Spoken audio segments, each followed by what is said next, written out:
The American music industry has been exploring new ways to incorporate the Eastern sound into Western music.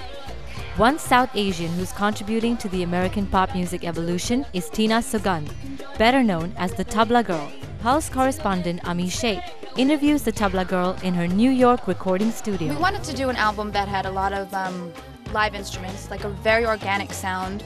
We're even recording to tape, which you don't see right now. I just wanted a more heartfelt kind of sound. So I went to India, I got 2 crates of instruments, and I kept calling my record label and I was like, can I buy this? And I was, yes. Can I buy this? Yes. Can I buy this? Okay, stop. They're like, come home now. I just wanted ancient instruments and new instruments, and I just wanted it to be really just a reflection of everything that I grew up with and everything I know.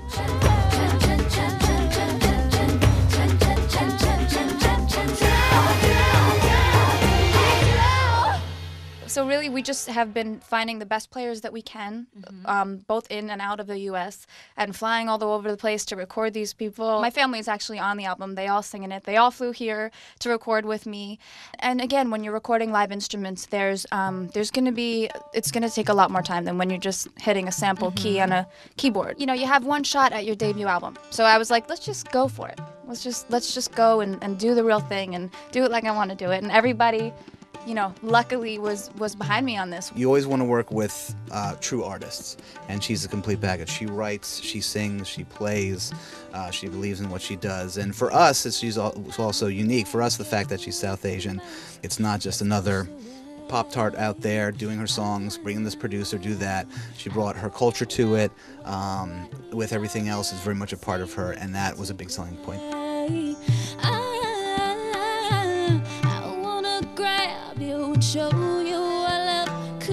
Despite her years of experience as a performer, the TablaGirl still had to overcome the obstacles that the cutthroat music industry threw at her in order to make her dream album. Have you had any negative experiences in the music industry that you can recall?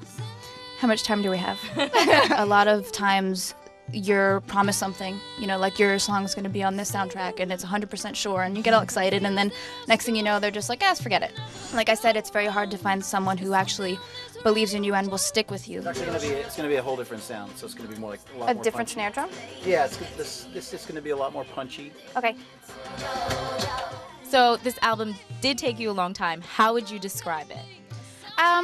You know, it's mainstream pop. It still is mainstream pop, but it's got, like I said, every instrument that you can think of from India. It's a lot of different sounds. There's a little bit of rock. There's a little bit of urban kind of hip hop. There's a little bit of the ballads and the monster rock stuff. There's everything.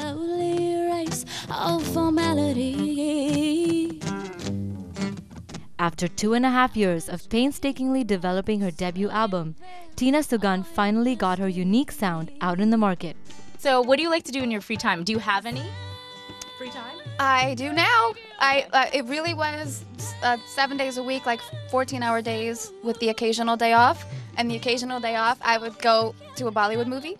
But my producer doesn't know that. I'm like, I'm writing at home on my day off. Oh, and he's not going to find out after watching this. I'll just tell him the interview's at a different time. Okay. So, but I know how to do these things. I'm also a sports fan. So, you know, whenever I can catch up on ESPN, it's nice to be able to do that. And the thing that I love to do the most is be with my family. I mean, I know I'm supposed to say, like, I go to the clubs and I get down, but no, I don't. Up next, Pulse's West Coast correspondent Karen Shergill gets candid with Tina and her family in their LA home. This is art. Yes. This is entertainment. This is art and entertainment.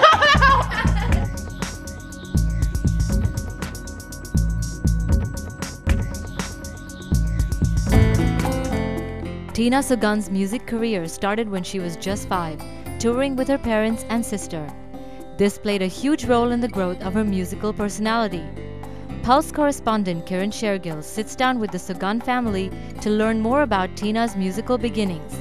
Yeah, the reason we moved here is because my sister and my brother-in-law moved to California, and we left all of our relatives behind on the East Coast. So we moved here. It was really sad that we left everybody, but it was amazing to be, I mean, the 4 of us grew up singing together, performing together since I was 5. So we're like, we have to be together. What are we gonna do? You have a sister. Yeah, she's an older sister. She is an amazing older sister. Oh, okay. She's the best. So we gotta give a shout out to Seema.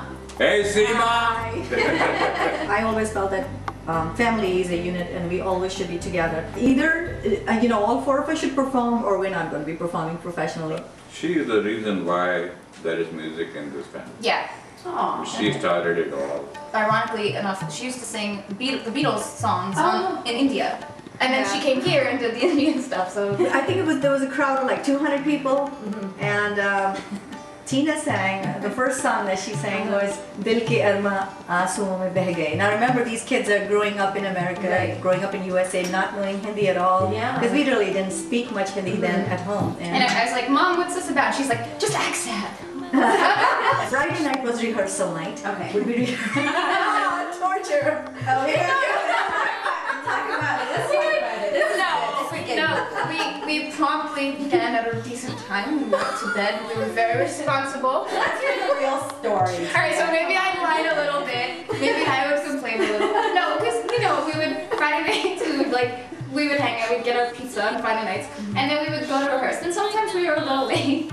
So who's we? You? all of us. Oh, okay. Yeah, we were we would rehearse, but sometimes it'd be like 3 in the morning and we'd still be rehearsing. Yeah, so, yeah. My mom would be at the harmonium, alright, you're up, and doing the harmonium. It used to be fun, so much fun. Because, I play the harmonium, and we all four sing, right? And he plays the dholak.